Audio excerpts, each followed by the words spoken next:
제가 참된 안식의 주인이라는 제목으로 하나님의 말씀 전하겠습니다.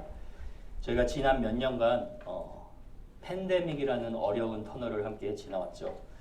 그리고 교회는 팬데믹을 통하여서 또 온라인 사역들이 많이 활성화되긴 했지만 또 모이기를 힘쓰지 못하는 바람에 뭔가 모르게 신앙생활에 있어서 하나님을 좀 간절히 찾던 그런 영적인 야성이나 좀 열정이 좀 줄어들지 않았나 하는 안타까움도 있습니다. 신앙의 열정이 줄어들다 보니까 자연스럽게 세상 속에서 이렇게 분주하게 되고, 그리고 또 그런 삶에 익숙해지다 보니까 마음의 참된 안식을 좀 잃어버리게 되는 경우를 보게 됩니다. 근데 이사야서 43장 21절은 말씀합니다. 이 백성은 내가 나를 위하여 지었나니 나를 찬송하게 하려 함이라. 하나님께서 인간을 지으신 이유가 바로 예배자가 되기 위해서 지으셨다는 얘기죠. 그런데 만약에 인간이 어떠한 이유로든 예배자로서의 삶을 바르게 살아가지 못한다면 하나님과의 관계가 소원해지게 돼 있고, 또 그렇다 보면 마음의 안식을 잃어버리게 되는 것이죠. 제가 지난 한 주 6일 동안 남가주 사랑의 교회에 6일 동안 세미나를 참석하면서도 제가 하나님께서 제 마음속에 심어주신 말씀이 바로 예배에 대한 부분이었습니다. 교회가 교회되기 위해서는요, 가장 먼저 시급한 것이, 먼저 교회는 우리들을 말하는 것이죠. 교회의 한 사람 한 사람이 먼저 온전한 예배자로 서야 된다는 것이죠.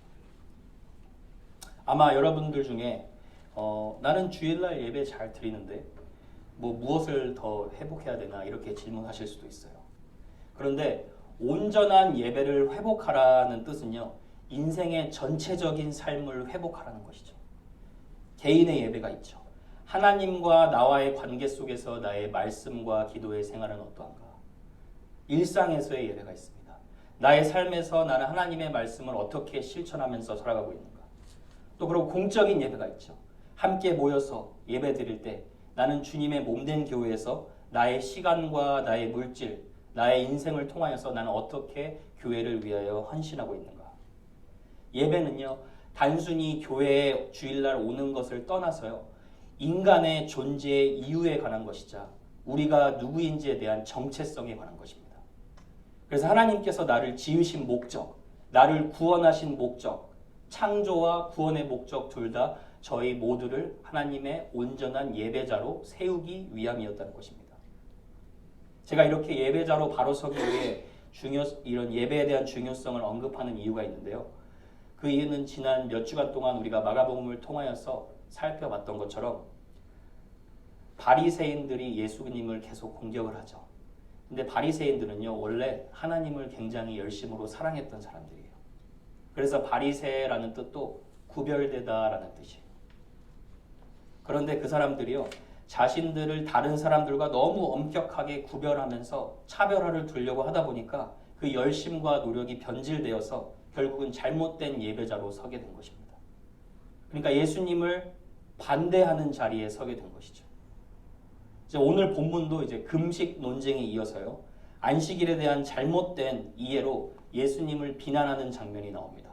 그래서 저는 오늘 본문을 통해서요, 온전한 예배자로 서기 위해서 또 주님 안에서 참된 안식을 누리기 위한 방법이 무엇인지 한번 세 가지로 나누어 보려고 합니다. 첫 번째는요, 안식일을 거룩히 지키고 누리는 삶입니다.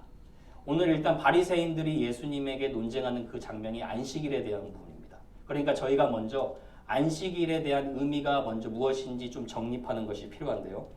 여러분 10계명을 다 기억하시죠? 10계명의 4계명이 무엇이죠? 안식일을 기억하여 거룩하게 지키라라는 말이죠. 10계명이 모세가 10계명을 받았을 때 보통 크게 두 파트로 나뉘죠.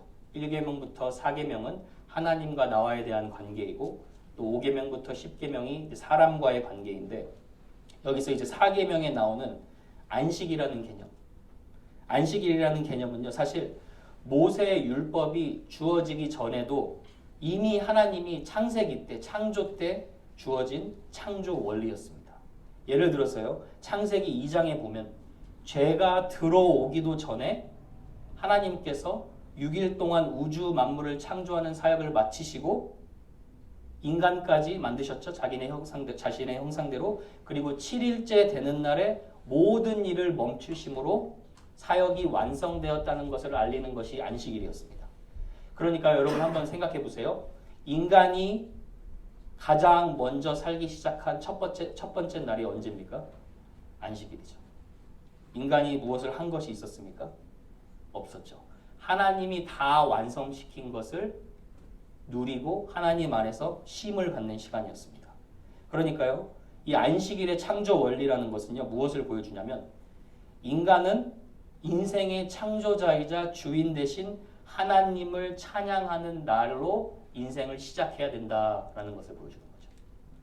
그러니까 인간에게 안식일은 생명의 근원 대신 하나님 안에서만 살아가야만 된다는 것을 기억하는 날입니다. 그래서 안식일이라는 말은요, 세바트라고 해서 멈추다라는 거예요.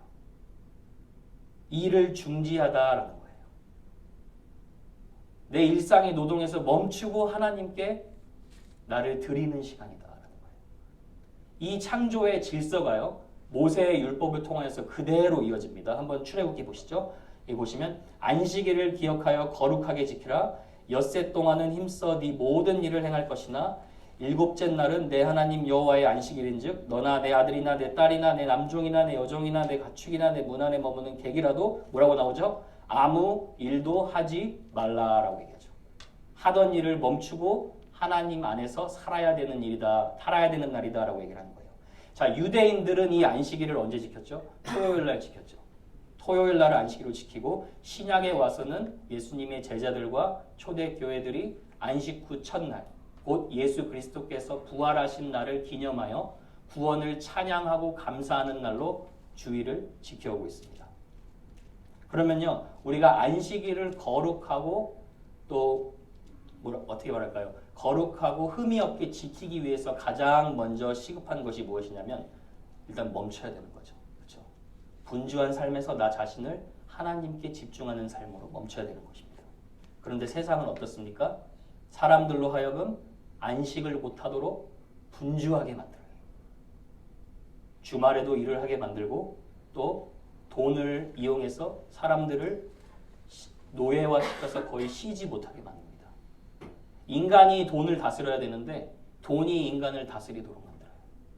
그러니까 당연히 안식일을 누릴 수가 없는 것이죠.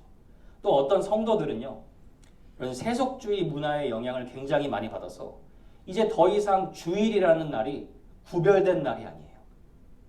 마치 오전에 예배만 보고 오후에는 이제 친구들을 만나고 내 육체를 즐겁게 하는 그런 여가 활동을 다 계획합니다. 이제 예배를 통하여서 사랑과 긍휼을 실천하면서 나를 드리는 시간이 아니라 단지 주일날 1시간, 1시간 반 정도 예배 보고 나머지 시간은 내가 원하는 시간으로 다 채우는 이런 사탄들의 공격이 계속되고 있는 그런 세상을 우리가 살아갑니다. 그래서 세속주의자 리더 조지라는 사람이요, 만약에 기독교를 파괴시키려면 주일부터 파괴시키라라고 얘기합니다. 왜 아간드레가 있으니까. 조지아 갑자기 얘기하니까 안 되네요. If you wanna destroy Christianity, destroy the Lord's Day first. That's the message of the word. 주일을 무너뜨리면요, 예배자의 삶을 무너뜨릴 수가 있어요. 그렇죠? 그래서 월터 브루그만이라는 구약 학자가요, 안식일에 대한 책을 썼는데 제목이 이래요. 안식일은 저항이다. 뭐에 대한 저항이냐? 현대 세계는 사람을 쉬지 못하도록 안식을 착취하고 있다는 거예요. 마치 애굽의 바로왕이 이스라엘 백성들을 쉬지 못하게 하면서 계속 노동을 시킨 것처럼 그리스도인의 안식을 착취하려고 하는 이런 애굽판 착취 시스템에 대한 저항을 크리스찬이 해야 된다라는 거예요. 여러분, 여기 제가 그림 하나 보여줄게요. 필라델피아에 가면요, 존 워너메이커라는 동상이 세워져 있어요. 저도 이제 한 고등학교 때였나요? 책을 읽고 굉장히 감명 깊게 이 사람의 삶을 기억해가지고 저기 동상에 가서 제가 사진도 찍고 그랬던 기억이 있습니다. 이 존 워너메이커라는 사람이 어렸을 때부터 성경을 사랑하던 크리스찬인데요, 어른이 되어서도 그가 이제 비즈니스의 경영으로 탁월해서 대통령이 최신부 장관직을 수행해달라는 그런 요청을 받습니다. 그러니까 President want him to be the Minister of Communications because of his business skills. 근데 단칼에 거절합니다. But he rejected. 왜냐하면 주일에는 쉬면서 예배를 드리고 아이들을 가르치는 제가 주일학교 교사이기 때문에 장관직을 할 수 없습니다. 라고 얘기를 해요. 그래서 어떤 신문 기자가 이렇게 그분한테 질문을 합니다. 어떻게 당신은 이렇게 중요한 장관직과 주일학교 같은 선생 직업을 비교할 수가 있습니까? 라고 얘기를 해요. 그랬더니 존 워너메이커가 대답하는 거예요. 장관직은 내가 인생에서 한 1년, 2년 정도 할 수 있는 파트타임 직업이지만 주일학교 교사는 내가 평생 해오던 라이프타임 직업입니다.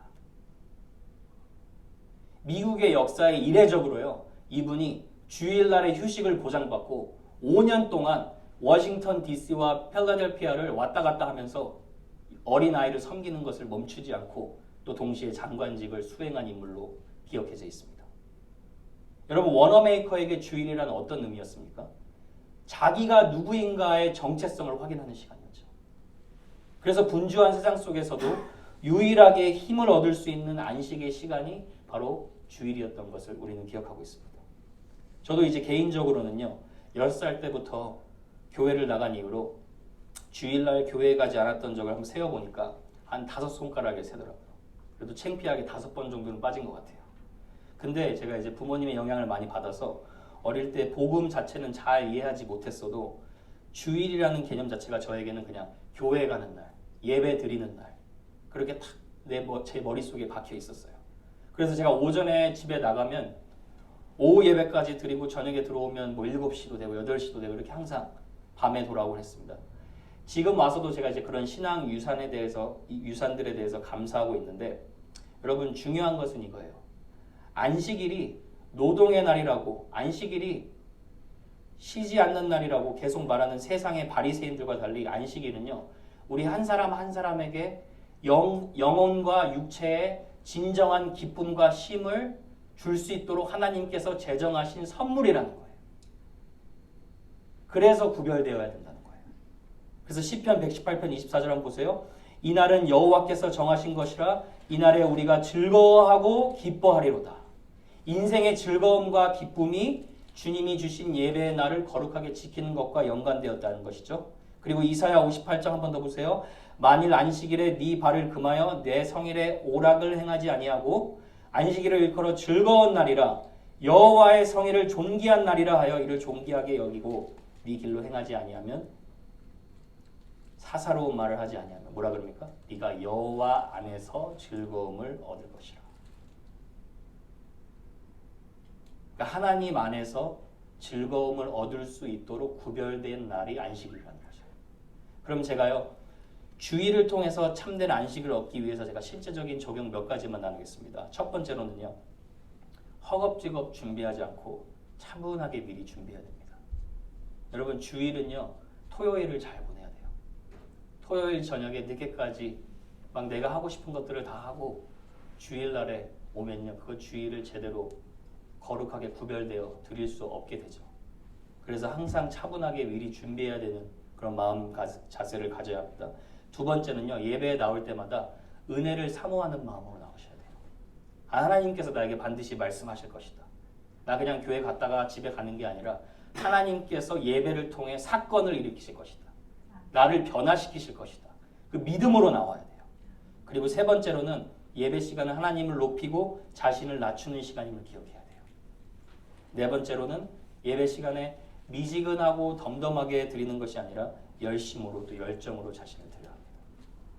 또 마지막은요. 제 이 말을 굉장히 목회자로서 하기 싫은 말이에요. 인색하지 말고 즐거운 마음으로 넉넉한 마음으로 물질도 드려야 합니다. 여러분 헌금 더 많이 하라고 하는 거 아니에요. 액수에 대해서 얘기하는 것도 아니에요. 저는 사실 제가 이 교회를 개척했을 때 여러분이 헌금 얼마 하는지 전혀 알지 못합니다. 그렇게 그리고 다짐을 했어요.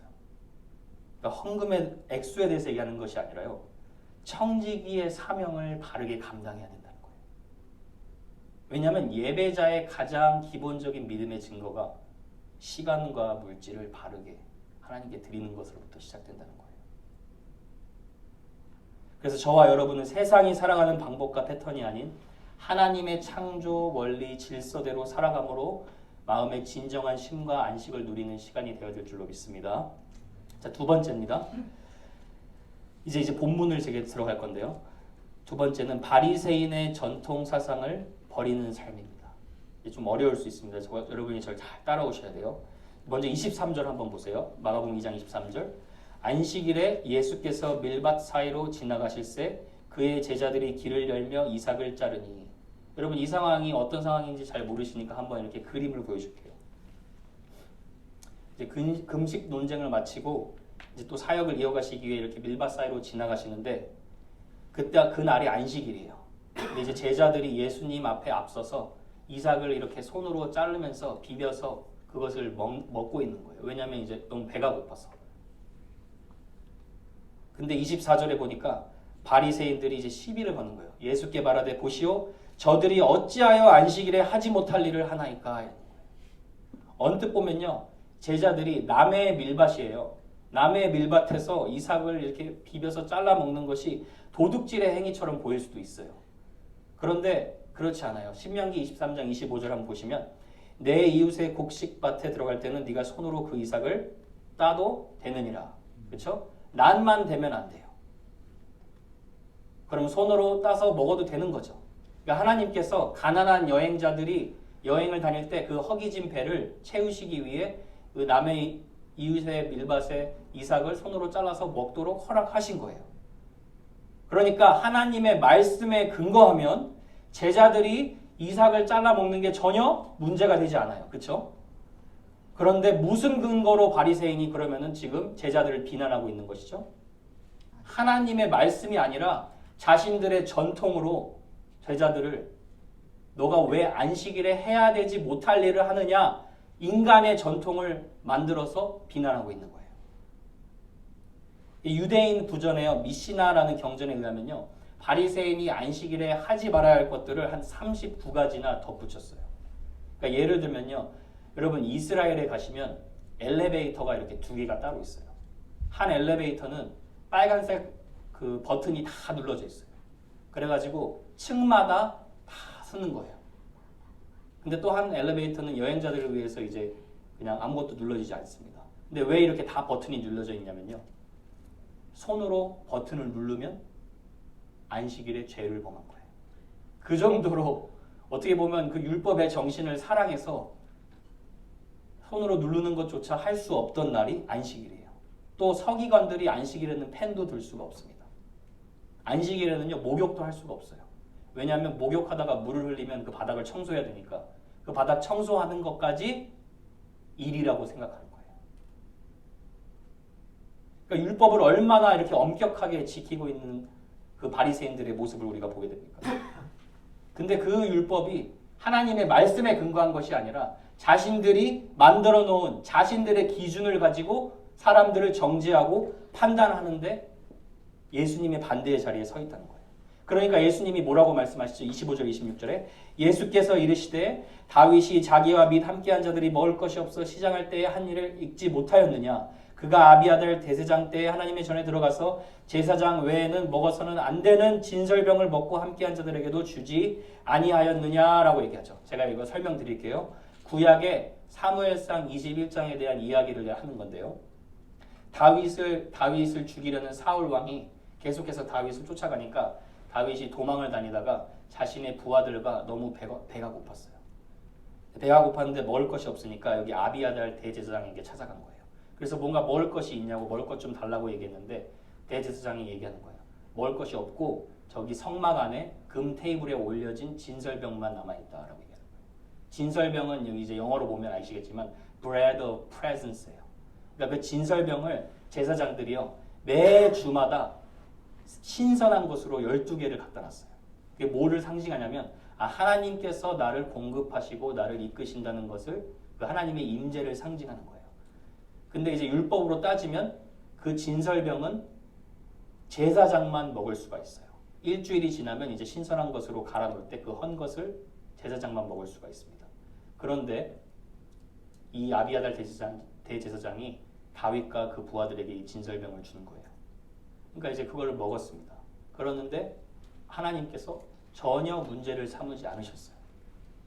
그러니까 예수님이 이 이야기를 말하고자 하는 요지가 무엇이냐면 율법 자체, 하나님의 말씀은 인간의 필요를 채우기 위해 만들어진 것이지 인간을 가두기 위해 만든 것이 아니라고 얘기하시는 거예요. 그래서 바울도 그렇게 얘기하죠. 율법은 사람이 그것을 적법하게만 쓰면 선한 것임을 우리를 아노라. 그렇게 얘기하죠. 그래서 여러분 자신의 전통에 자신의 경험에 그 부분적인 지식의 말씀에 사로잡혀서 예수님과 예수님의 제자들을 비난하는 바리새인들을 향하여서 예수님이 뭐라고 말씀하신지 아세요? 마태복음 15장 9절에 보니까 사람의 계명으로 교훈을 삼아 가르치니 나를 헛되이 경배하는도다. 여러분 이거 중요한 말씀이에요. 성경 안의 말씀이 아니라 사람이 만들어 놓은 계명으로 너희가 나를 섬기고 있는데 나를 헛되이 경배하고 있다. 잘못된 예배자라고 얘기하는 거예요. 그러니까 말씀의 권위가요. 자신의 전통과 경험보다 더 아래에 있는 거예요. 자신들의 전통이 말씀의 권위 위에 있는 거예요. 여러분 이 말씀 우리가 우리 삶에 어떻게 적용할 수 있을까요? 우리가 이런 바리새적인 모습을 우리 삶에서 어디에서 볼 수가 있을까요? 먼저는 요즘에 아주 교회를 분열시키는 이단들을 통해서 볼 수가 있죠. 이단 지도자들도 처음에는 성경을 읽으면서 시작을 하죠. 근데 나중에 시간이 지나서 말씀을 곡해합니다. They misinterpret the Bible. 그래서 사람을 they make people slaves of themselves. 사람을 노예로 만들어버려요. 그리스도 안에서 은혜의 복음으로 주어진 이 선물을 종교화시키는 거예요. 그래서 종교는 어떻게 됩니까? 인간이 노력해야 되고 인간이 무엇인가를 성취해야만 하는 그런 종교로 변질시킨다는 거예요. 그래서 사실요 이단에 빠진 사람들을 보면 더 열성이 있어요. 근데 이단들이 아니라도요 저와 여러분도 이런 바리새인들이 가질 수 있는 잘못된 종교의 열성을 가질 수가 있어요. 그래서 제가 한번 여러분에게 질문을 한번 드려볼게요. 맞으시면 여러분이 대답하시면 됩니다. 여러분 예수님의 재림을 사모해야 합니까? 맞아요? 아멘이에요? 아니에요? 아멘. 그렇죠? 근데 여러분 제가 인간의 생각을 더 해볼게요. 예수님이 어디서 재림하시는지 알고 준비해야 됩니까? 아니죠. 여러분 새벽 기도를 하면 하나님과의 교제에 더 큰 도움이 될 수 있습니까? 맞죠. 새벽 기도하지 않으면 영성이 죽은 건가요? 아니죠. 여러분 10대 아이들이 머리를 염색하고 교회에 오면 잘못된 죄예요? 아니요. 아니죠. 그러면 우리 어르신들은 노인의 영광은 백발이라 그랬는데 근데 염색하시잖아요. 그렇죠? 근데 때로 너무 전통적인 교회에서 왜 저렇게 염색을 하냐고 정지하고 판단할 때가 있죠. 여러분 성경의 부분적인 말씀을 가지고 극단적으로 해석하거나 또 성경의 말씀을 가지고 뭔가 나의 유한한 관점으로 해석할 때 다른 사람을 쉽게 정지하고 판단할 수 있는 그런 바리새인의 모습을 우리도 가질 수가 있다는 거예요. 그래서 바리새적 사상을 분별하고 버리기 위해서요. 이런 방법들이 필요하다고 생각을 합니다. 첫 번째로는요. 저희들이 일단 하나님의 말씀을 바르게 알고 또 바르게 해석할 수 있어야 합니다. 여러분 말씀을 해석하는 건요. 목회자들의 잡이 아니에요. 목회자들의 잡만은 아니에요. 모든 성도들이 하나님의 말씀을 바로 이해하고 그 말씀대로 실천할 수 있도록 성령을 주셨어요. 근데요. 같은 말씀을 가지고도 인간의 생각과 관점으로 해석해버리면 그 말씀은 사람을 죽이는 율법이 돼요. 근데 하나님의 본래 뜻을 잘 이해하고 그것을 실천하면 인간을 살리는 말씀이 됩니다. 그래서 바울도 이렇게 얘기합니다. 너는 진리의 말씀을 옳게 분별하여 부끄러울 것이 없는 일꾼으로 인정된 자로 자신을 하나님 앞에 드리기를 힘쓰라. 여기서 진리의 말씀을 옳게 분별하다라는 말이 it means cutting it straight. 하나님의 말씀, the word of God, you have to cut it straight. And you put the ideas and human perspectives, then it becomes crooked. 그렇죠. 하나님의 말씀이 변질되지 않도록 cutting it straight, 옳게 분별하는 것이 중요해요. 근데 여러분 만약에 이단들이 여러분한테 와서 만약에 여러분이 구원받은 날짜 기억하세요? 이렇게 얘기하시면 뭐라고 얘기하실 거예요? 아니요, 몰라요 그럴 거예요. 기억하시는 분도 있을 거예요. 근데 구원받는 날짜 기억하셔야지 여러분 구원받습니다. 이렇게 얘기하면 여러분 뭐라고 얘기하실 수 있을 것 같아요? 네? 시사님 뭐라고요? 당신이 이단입니다. 네. 여러분 성경에 구원받은 날짜 기억해야 된다 안 된다 기록되어 있습니까? 아니죠. 너희가 나 보내시니 예수 그리스도 내 말을 믿으면 심판에 이르지 아니하나니 사망에서 생명으로 옮겼느니라. 예수님 믿은 순간 사망에서 생명으로 구원이 주어졌다는 거예요. 하나님의 말씀으로 우리가 거짓을 싸울 수 있는 거죠. 여러분 사탄이 예수님을 시험할 때도 시편 91편을 인용합니다. 성전 꼭대기에 예수님을 세우고 떨어져라 천사들이 너를 받들어 줄 거다. 하나님의 말씀을 악용하죠. 그랬더니 예수님이 어떻게 싸우십니까? 신명기 6장의 말씀을 인용하시면서 주 너의 하나님을 시험치 말라라고 얘기하세요. 여러분 거짓된 말씀, 악용된 말씀은요 진리의 말씀으로 싸워야 되는데 그 진리의 말씀으로 싸우려면 저와 여러분이 하나님의 말씀을 알고 또 바르게 해석하고 또 마음에 그 말씀이 담겨져야 되겠죠. 그래서 그 말씀이 우리를 보호할 수 있는 것이죠. 그래서 여러분 제가 다다음 주부터 그 하는 그런 클래스들이요. 큐티하는 방법도 같이 이렇게 나눌 거예요. 큐티하는 방법을 통해서 여러분 큐티라고 해서 그냥 성경 읽고 느낀 점 쓰고 이게 아니라요. 성경 읽고 하나님의 본문의 메시지의 뜻이 무엇인지 생각해보고 묵상해보고 그것을 어떻게 잘 내 삶에 적용하고 실천할 수 있는지 그런 부분들을 제가 여러분과 함께 나누려고 합니다. 꼭 참여하셔서 도움을 받으시고 또 우리가 하나님의 은혜를 더 누리는 그런 시간 될 줄로 믿습니다. 두 번째로는요. 바리새적 사상에서 벗어나려면요. 끊임없이 겸손하게 하나님의 말씀을 배워야 합니다. 여기서 키는요. 겸손함이에요. 겸손함. 왜냐하면 바리새인들은 겸손하지 않았어요. 로마서 11장 20절에 보면 바리새인들에 대해서 유대인들에 대해서 얘기하는데 옳도다 그들은 믿지 아니함으로 꺾이고 너는 믿음으로 섰느니라. 근데 믿지 않은 자들은 어떻습니까? 높은 마음을 품지 말고 두려워하라. 믿는 자는 하나님을 경외하는 자고 하나님을 경외하는 자는 겸손한 자예요. 제가 신학교 입학했을 때 그런 마음으로 들어갔어요. 내가 성경을 마스터하리라. 신학교 졸업했을 때 이런 마음으로 나왔어요. 성경이 나를 마스터했구나. 내가 하나님에 대해서 너무 몰랐구나. 신학교 졸업하고 나서요. 제가 처음 느꼈던 그게 감정이에요. 하나님 말씀 이제 잘 안다 이게 아니라 내가 하나님에 대해서 너무 무지했구나. 여러분 하나님 알아가는 것은요. 너무 복된 이유가 평생 직업이에요. 하나님을 알아가는 데는요. 끝이 없어요. 그래서 시편 기자가 이렇게 얘기하죠. 여호와는 위대하시니 크게 찬양할 것이라 그의 위대하심을 측량하지 못하리이다. 여러분 크리스찬이 행복한 이유가 여기 있는 거예요. 하나님의 위대하심을 측량하지 못하기 때문에 하나님을 알아가는 기쁨과 행복이 이 땅의 삶에서 무한하다는 얘기예요. 그러니까 우리가 하나님 앞에서 겸손하게 우리를 낮추고 날마다 하나님의 말씀을 알아가야 되는 거죠. 근데 그에 반해서 바리새인들은 어떻습니까? 부분적인 자신들의 지식에 고립되어 있죠. 자신들의 지식에 고립되어 있으니까 어떻습니까? 영적인 우월감이 생겨요. 그게 특징이에요. 바리새인들의 특징, 영적인 우월감. 그러니까 여러분 잘 들으셔야 돼요.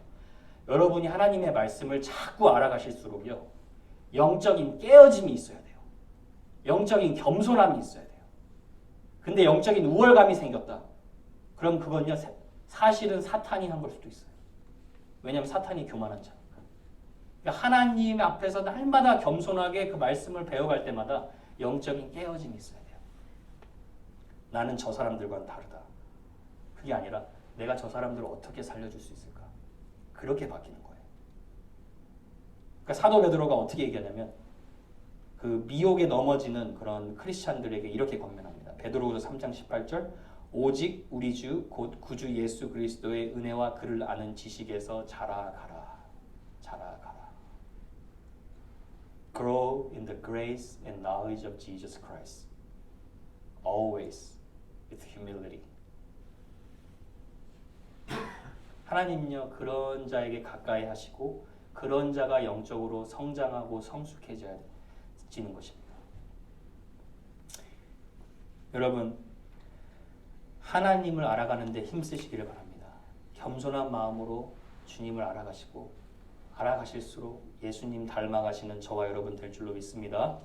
자, 마지막으로 세 번째입니다. 참된 안식을 누리기 위한 마지막 대안은 예수님이 주인 되심을 모든 삶의 영역 속에서 인정하는 것입니다.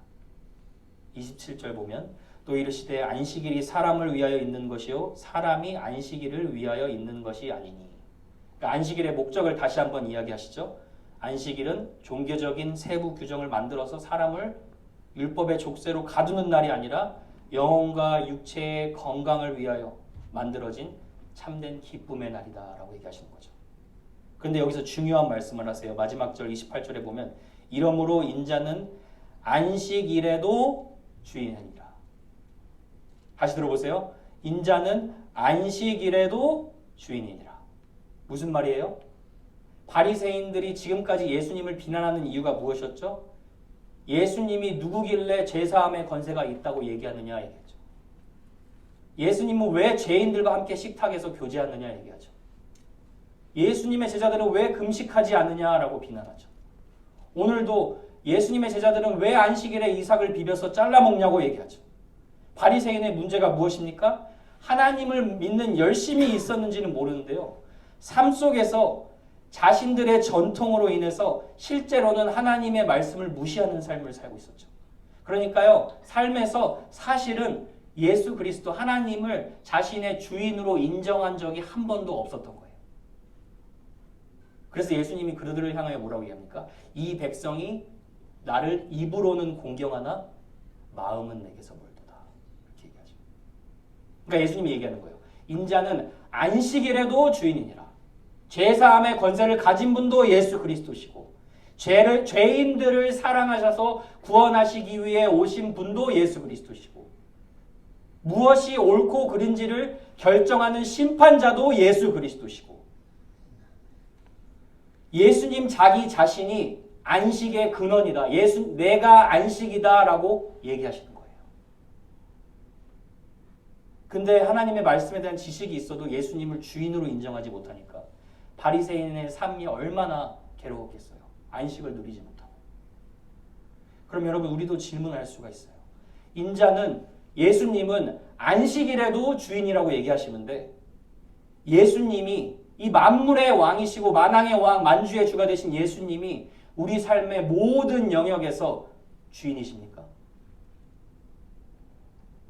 아니면 여러분 예수님 그저 힘들 때 찾아가는 분이에요?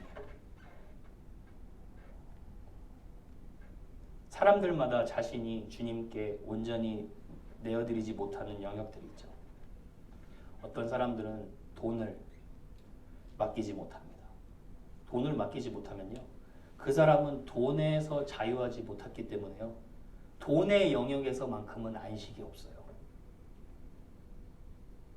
대표적인 예가 누가복음 18장의 부자 청년이에요. 좀 제가 영생을 얻기 위해 뭘 해야 됩니까? 예수님이 잘 왔다고 얘기하면서 네가 무엇을 하였느냐 했더니 부자 청년이 얘기하죠. 나는 이것도 지켰고 저것도 지켰고 10계명에서 1계명부터 10계명, 4계명 빼고 다 인용을 해요.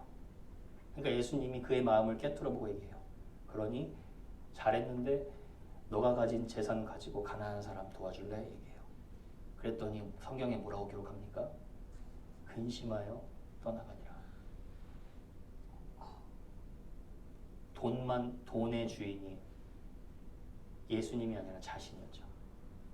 그러니까 주님을 떠나게 됐죠. 여러분 돈만 문제일까요? 어떤 분들은 자식을 또 주님께 맡기지 못하죠.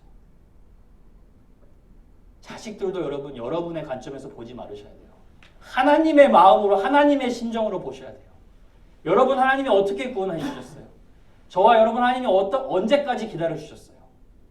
자식도요 혹시나 아직 아직 주님께 돌아오지 못한 자식이 있으면요. 하나님의 심정으로 그 자식들 보고 맡겨드리세요. 어떤 사람은 과거의 상처에 얽매여서 앞으로 전진 못합니다. 과거를 주님께 못 맡겨드렸죠. 여러분 진정한 안식을 누리려면요. 나의 전 인격과 나의 삶을 주님께 온전히 드려야 돼요.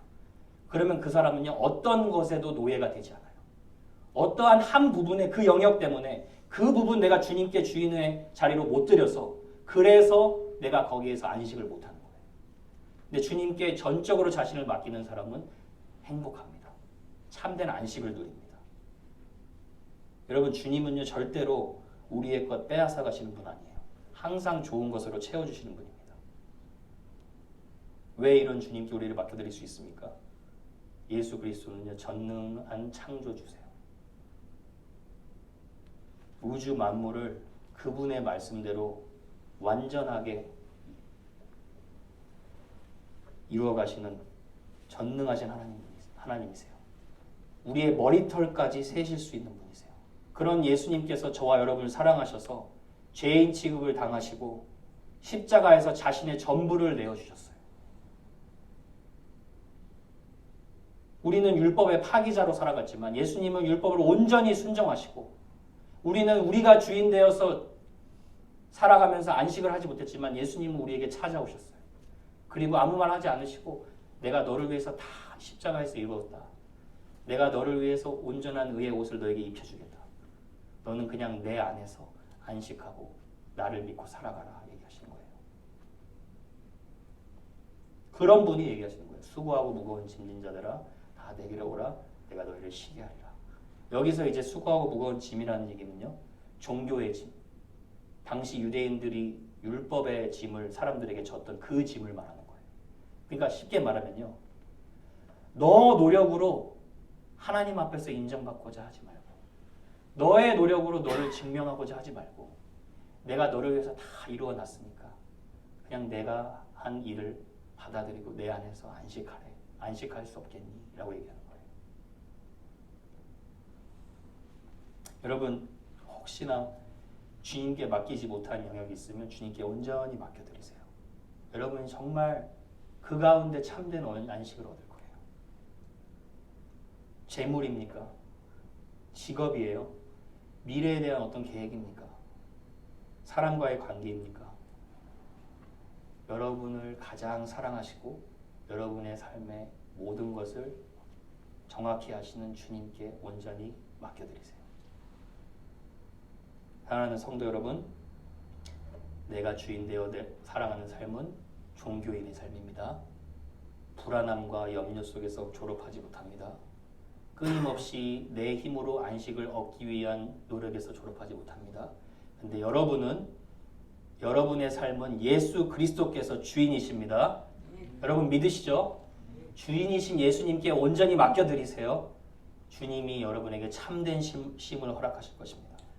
그래서 히브리서 기자도 얘기합니다. 이미 믿는 우리는 저 영원한 안식에 들어가는도다. 여러분 한 주도 예수님이 여러분의 삶의 주인 되심을 기뻐하는 그런 평안과 안식 누리는 여러분 될 줄로 믿습니다.